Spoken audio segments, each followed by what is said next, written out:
I somehow drifted off the road and crashed into a roadside lamp standard. And I have no memories of that. I ended up at Lionsgate Hospital. I was there for at least 2.5 months, and then I went on to GF Strong. I was there for about another 1.5 to 2 months. I'd had a brain injury as a result, so it was a mild traumatic brain injury that I'd experienced. And it comes up now on a fairly daily basis in terms of forgetfulness and ability to focus. But I try to focus most of the time on what I do have and the strengths that I do have. I think that most of my character is still intact, although I may not be able to focus and may not always remember details. It's a process and it doesn't happen overnight. It's a recovery and it takes time, like all things in life. They say all good things take time. Well, recovery is part of that.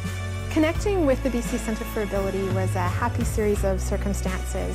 There was always a wonderful atmosphere here at the centre. It was all about acceptance and making things happen, solving problems. If there was a challenge, you know, it's not just my personal experience. I've spoken to other people, and there's always a way to overcome deficits, to surmount challenges. It wasn't just therapy or coaching. It was also the support was a huge part of being able to take the next step forward.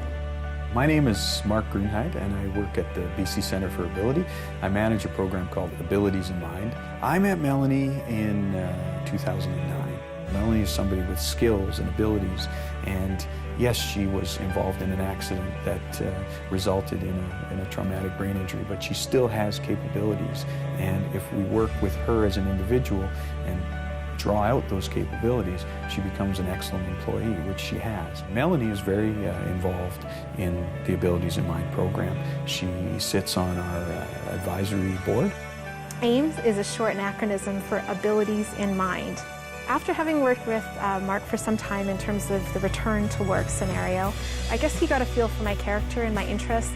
Having become a person that experienced a disability, I guess he heard what I had to say in terms of advocacy. AIM was part of overcoming that, you know, sort of putting that foot out there in terms of realizing that although there are obstacles and challenges, we have many strengths and many gifts that we can offer an employer. So that's really what the focus and goal of AIM was, and I was very excited to become a part of that.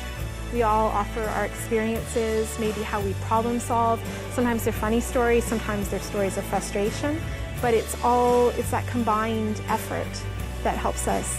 We all have the ability to heal, and in spite of things that seem insurmountable, when you have that help and support, it does make it that much easier to appreciate that, you know what, you're not alone.